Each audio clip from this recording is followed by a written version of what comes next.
तो वीडियो की शुरुआत में हम देखते हैं कि आस और ओकारू उस जगह से निकलने लगता है, पर वहां से जाते हुए तब ओकारू पर फिर से वो आत्मा हावी होने लगती है, जिस वजह से आस तब अपने साइकिक पावर्स का इस्तेमाल करती है और ओकारू को वापस अपनी नॉर्मल हालत में ले आती है।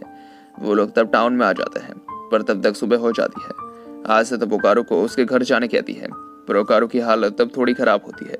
वो दोनों तब आस के घर पहुंच जाते हैं। ओकारू जब उसके घर के एरिया में घुसता है तब उस पर आग लग जाती है। आज से तब कुछ भी समझ नहीं पाती कि वहां पर चल क्या रहा है, पर तभी वो चलते हुए ओकारू को पानी में फेंक देती है। ऐसे तब वो आग बुझ जाती है और ओकारू की जान भी तब बच जाती है। आज से तब देखती है कि उसकी दादी ने घर के गेट पर एक बैरियर को लगाया था। उस चीज से कोई पूरी ताकत वहां पर नहीं आ सकती थी और ओकारू के अंदर एक आत्मा का काबू था, इसलिए वो भी आज के घर नहीं जा सकता था। आज से तब उस बैरियर को हटा देती है। ओकारू तब डरते डरते अंदर घुसने लगता है, पर बैरियर के हटाने के बाद उसे कुछ भी नहीं होता। वो दोनों तब घर के अंदर आ जाते हैं, पर उस जगह पर तब आसे की दादी नहीं होती। आसे तब अपने कमरे में चली जाती है और अपने कपड़े बदलने लगती है। ओकारू तब रूम से बाहर होता है, पर आसे से थोड़ी दूर रहने से ही तब ओकारू पर वो आत्मा फिर से हावी हो जाती है। इस वजह से वो तभी आसे के रूम के अंदर घुस जाता है।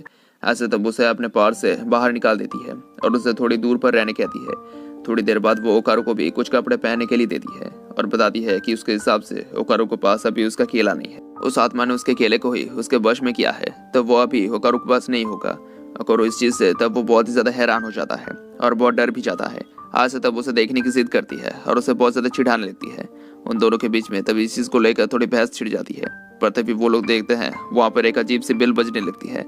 ओकारू को तब लगता है कि शायद आसे की दादी वापस आ चुकी है, पर आसे को तब ऐसा नहीं लगता। वो तब बताती है कि उसकी दादी ने उसे कहा था उनके घर पर दो तरह के बिल बजते हैं, एक होता है इंसानों के लिए और दूसरा होता है पूरी आत्माओं के लिए। आशा तब देखती है कि उनके घर का जो मैजिकल बैरियर था वो उसके टेबल पर ही रखा हुआ था और वो उसे हटा के फिर से लगाना भूल गई थी। उनके दरवाजे के बाहर एक एविल स्पिरिट खड़ी हुई थी। आशा तब ये फैसला करती है कि वो उस बैरियर को वापस उनके घर के बाहर वाले दरवाजे पर लगा देगी, ऐसे वो एविल स्पिरिट जल के खाक हो जाएगी। वो दोनों तब घर से बाहर निकल जाते हैं, पर उनके बाहर आते ही तब वो आत्मा वहां से चली जाती है। वो दोनों तब उस बैरियर को लगाने ही जाते हैं, पर तभी वहां का माहौल बदलने लगता है। एक वॉल तब उस पूरे एरिया को घेर लेती है, यानी वो लोग उस एरिया में ही फंस चुके थे। आज से तब उस बैरियर को फिर से लगाने की कोशिश करती है। वो तब देखती है कि उस वॉल ने एरिया के गेट को भी सील कर रखा था। वो दोनों तब वहां पे बहुत ही बुरी तरीके से फंस चुके थे। प्रतिभा आज से देखती है उसके नाक से खून निकलने लगता है। ओकारू तब आज से मदद मांगता है, क्योंकि उसकी हालत भी तब खराब हो चुकी थी और उसके भी नाक से तब खून निकल रहा था। वो तब देखते हैं कि वहां पर हालत और भी ज्यादा खराब हो चुके थे। वो लोग तब वहां से निकलने का कोई रास्ता ढूंढने ही लगता है, पर तभी एक बहुत ही बड़ी आत्मा उन्हें देखने लगती है। आज से और ओकारू उसे देखकर तब बहुत ज्यादा डर जाते हैं। वो आत्मा तब उनसे कहती है कि उन्होंने उनका वादा तोड़ दिया है और ये बोलकर वो उन पर वार कर देते हैं और इससे तब ओकारू और आज से किसी तरह बच जाते हैं। वो लोग वहां से तब पूरे स्पीड के साथ भागने लगते हैं, पर वो आत्मा तब भी उनका पीछा नहीं छूटती और उन पर अटैक करती रहती है। वो तब ओकारू से उसका केला मांगता है और तब आज से और ओकारू दोनों एक जगह पर छुप जाते हैं। ओकारू तब बताता है कि वो कोई आत्मा नहीं है, वो एक एलियन है। उन जैसे एलियन को पहली बार अमेरिका में देखा गया था और वही हाल ही में जापान में भी देखने को मिलता है। ये लगभग 3 मीटर तक लंबे होते हैं। आज से तब कहती है कि अगर वो एक एलियन है तो उनके घर की वो दूसरी बेल क्यों बची जो सिर्फ भूत और आत्माओं के लिए बचती है। उन्हें तब पता चलता है कि आत्मा और एलियंस के बीच में जरूर कुछ ना कुछ एक जैसा है। वो एलियन तब वहाँ पे अपने मुंह से एक ब्लैक स्मोक को छोड़ने लगता है। आज से तब समझ जाती है कि अगर उन्होंने जल्दी कुछ ना किया तब वो दोनों ही उस स्मोक से मारे जाएंगे, पर ओकारू के श्राप को रोकते हुए वो अपने पूरे पावर का इस्तेमाल नहीं कर सकती थी। वो तब कुछ सोचने लगती है, पर तब वो एलियन पर हमला कर देता है। इससे तब वो लोग वहां से भाग जाते हैं और दूसरे एक जगह पर आ जाते हैं। ओकारू तब देखता है कि उस पर तब वो श्राप हावी हो रहा है, पर तभी आज से उसे रोक देती है, पर तब भी उसका एक हाथ पहले जैसा ही रह जाता है। वो तब वहां पे कुछ सोचने लगता है कि उस मुश्किल के वक्त में वो क्या कर सकता है। उसे तब एक आइडिया आता है और वो आज से को श्राप छोड़ने कहता है। वो तब बताता है कि अगर आज से उसकी बॉडी को कर्ज को छोड़ देगी, ऐसे उसका बॉडी को पावर मिल जाएगी, पर उसका दिमाग भी सही हालत में होगा। वो लोग इससे उस आत्मा के पावर को ठीक से इस्तेमाल कर पाएंगे। वो एलियन तब भी उन्हें देख लेता है और उन पर वार कर देता है, पर वो दोनों किसी तरह से वहां से बच निकलते हैं। ओकारू तब जल्दी आसे को अपने काम करने कहता है, पर आसे को तब अच्छी तरीके से ये पता नहीं होता कि उस पावर को ठीक से कंट्रोल कैसे किया जाए।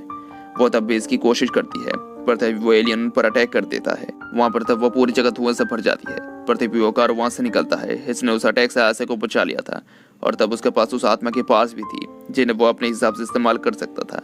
वो तब उस एलियन के साथ लड़ने चला जाता है, पर वो एलियन तब उस पर ही वार कर देता है, पर तभी पलक झपकाते ही ओकारू उसके एक हाथ के सभी उंगलियों को काट देता है।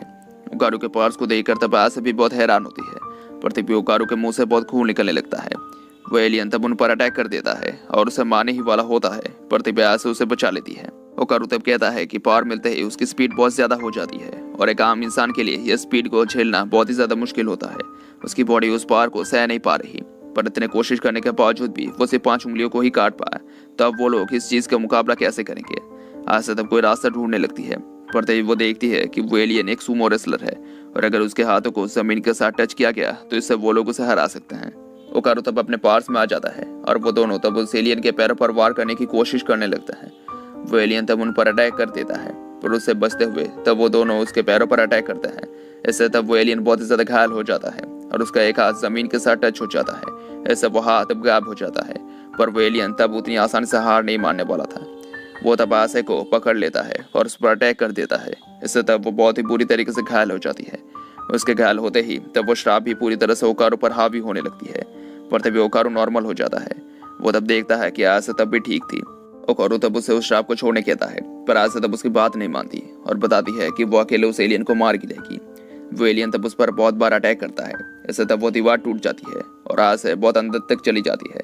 उसे तब पता चल जाता है कि वो गेट से बाहर आ चुकी थी। वो तब अपनी दूर पड़ी हुई बैरियर को उठाती है और उस गेट पर लगा देती है। उसे लगाते ही वो एलियन तब जलने लगता है और उसका खात्मा हो जाता है। उसका खात्मा होते ही तब वो लोग फिर से अपने घर आ जाते हैं और सब कुछ फिर से नॉर्मल हो जाता है। आज से तब वहाँ पे बेहोश हो जाती है और उसके बेहोश होते ही तब वो श्राप फिर से ओकारू पर हावी होने लगता है और वो पूरी तरह से उस आत्मा के काबू में आ जाता है।